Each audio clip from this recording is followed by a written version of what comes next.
So I work with wild bees in this context, looking at pesticide risk, pathogen risk, and the combination of the two, mainly in laboratory-based experiments. The interview itself, I don't remember anything because I was so nervous. I don't remember what I said, what anyone asked me, I can't tell you. And I was very sure that I made a terrible impression. But still you got a PhD. Yeah, so I guess it was good enough.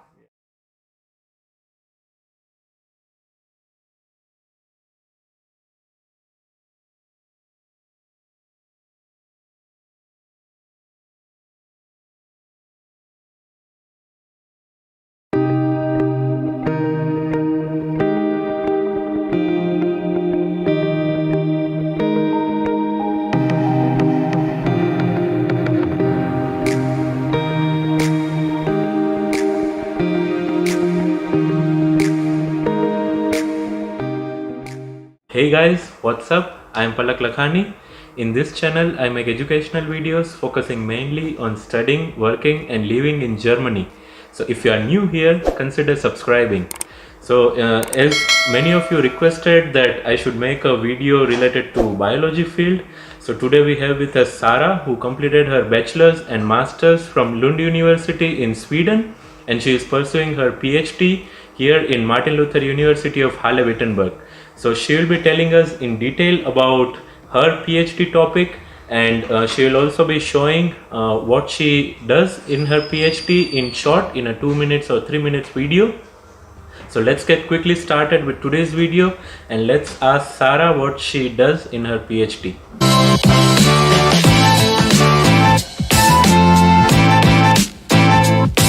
Right. Hi Sara, first of all welcome to my channel. Thank you. And could you please introduce yourself to the viewers?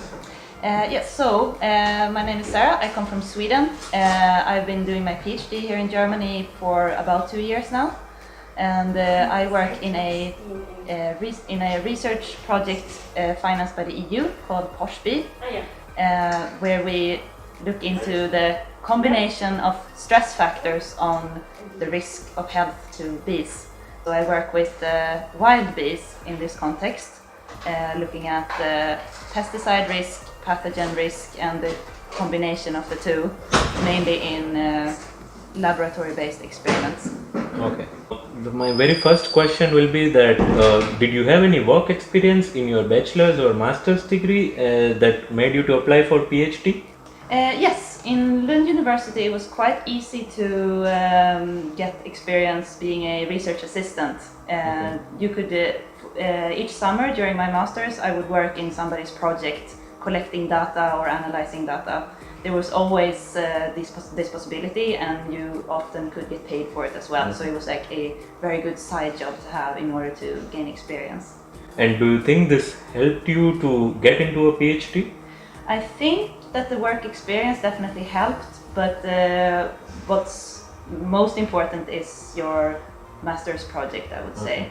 If you have a master's project that shows that you know something related to the topic.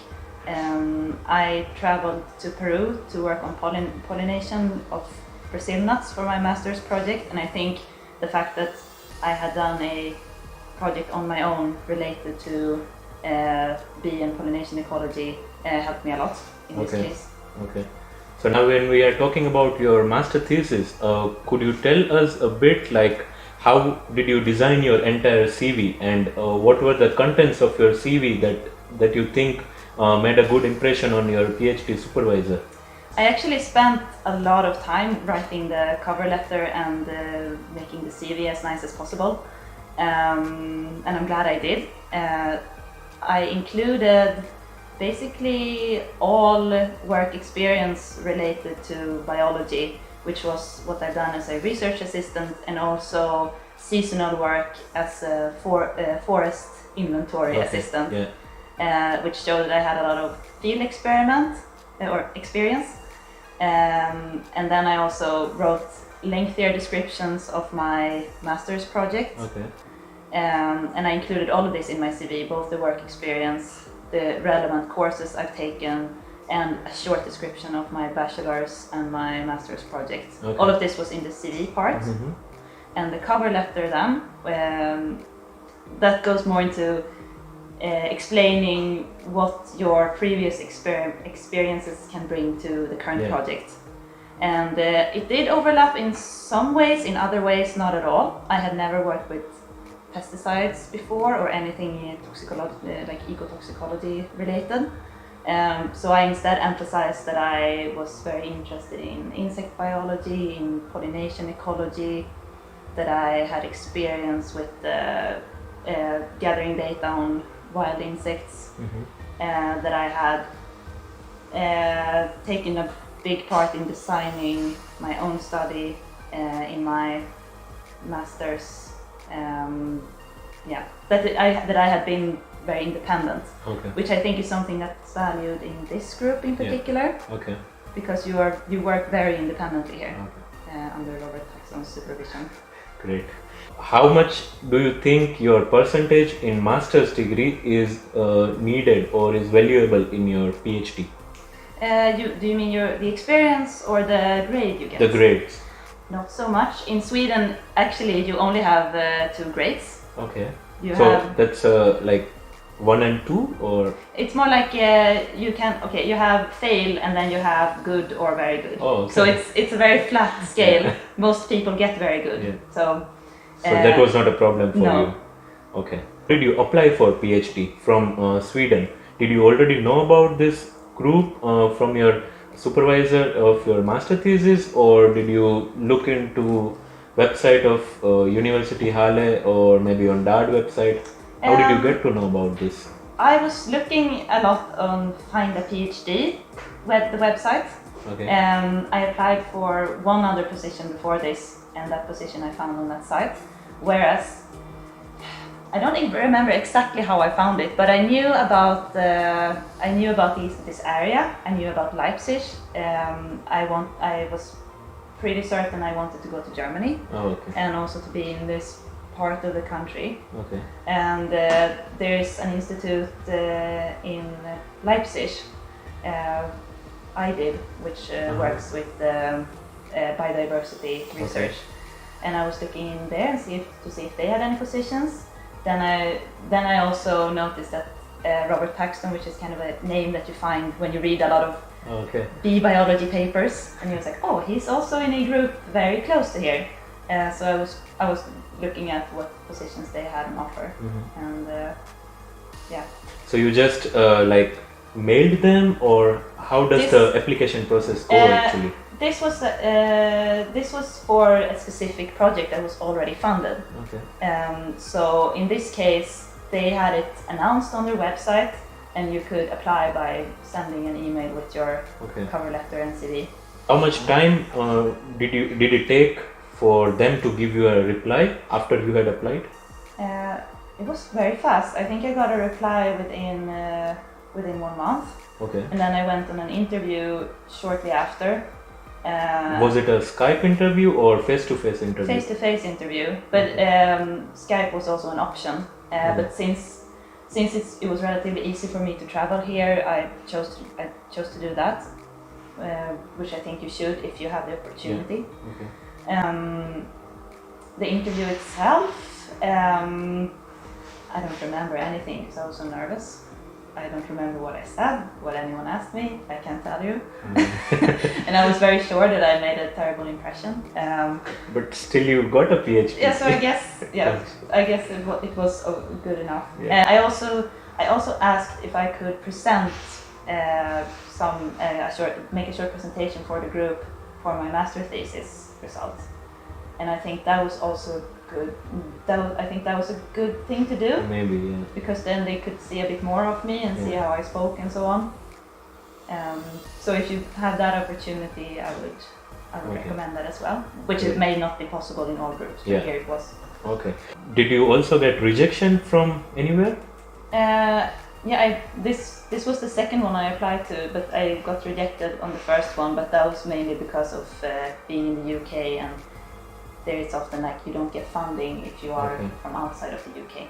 So you have to self-fund your project. Yeah. So then it was more like I'd rather try to find something that is funded already. Okay. After the interview is done, do you get the reply on the same day, or it takes some time for the group to send you a reply? I think it took about, it was less than a week. Okay. And then when I got the reply, I could also discuss and say like, oh, I can start first in a few months, and that was fine. So it was very easy in that sense. So on the day of interview, what questions are you asked? There was nothing about funding or salary or any of these technicalities. They were briefly introducing the project, because this can be very different depending on what kind of position you apply for, but this was already a pretty defined project from the EU, and there was the specific tasks basically that needed to be done by us from this university. So they asked me some question like, given this experimental problem, what would be a suggestion from you how to solve it? Okay. And you're supposed to come up with something there at the moment, and Okay. it's very hard.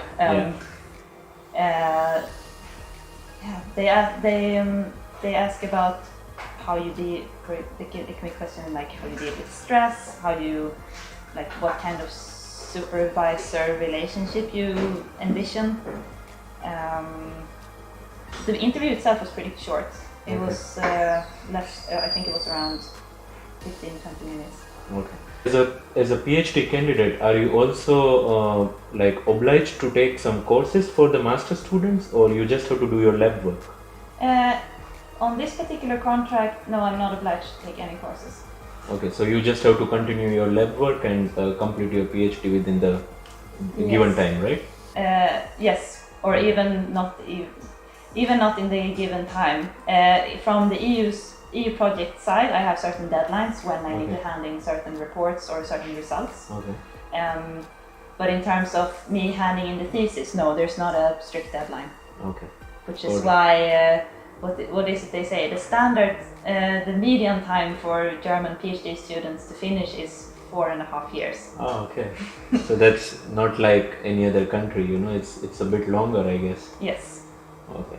How are the lab facilities here in MLU in the biology department? Do you like it? I would say that it's very compartmentalized. Like, we don't interact a lot with other groups. Okay. Sometimes I wish we had more of these interactions, because we are quite we are here in our separate building. We have our separate lab with our equipment, and we mainly use that. I have sometimes reached when I need something. For example, now when I want to analyze some soil samples, I try to reach out to other groups. So I try to find somebody in the geology department, for instance, and try to make a contact there. But that is entirely up to you as a student. Okay. So that depends upon you, what equipments you need. So you then contact other department. Yeah. And then you just get your experiment done. Yes. Okay. But yeah, as I said, the one thing that I find in this, I think all of these things depend more on the group perhaps than the university, because the groups are very independent here. I get the feeling. The supervisor has a lot of power over how things are organized and so on. Okay. We have a great technician, and we do have great equipment here. So that was my question actually, that in terms of equipment or in lab facilities, do you think MLU has very good lab facilities or equipments? Like, for example, if you need some equipment for your experiment, do you need to go somewhere else, or everything is available in MLU? That also depends entirely on what you want to do. Here there is good facilities for molecular work. There's a lot of research in viruses in this particular group, so the infrastructure for doing that is here. Okay. But yeah, of course there are things where you would need to go to other places, but you're always free to make your own contacts. So that's allowed. Yes. Okay, great. With the blessing of your supervisor. Yeah, of course. Okay, great. Thank you so much, Sara, for this great introduction about yourself and your research project, and I hope it helps all of you who want to pursue your career in biology field. If you really like the video, then please share it with your friends and don't forget to subscribe to my channel. And if you still have any further doubts, feel free to leave them in the comment section below and we will try to answer them. So that's it for this video guys. See you in the next video. Till then, bye, take care and stay safe.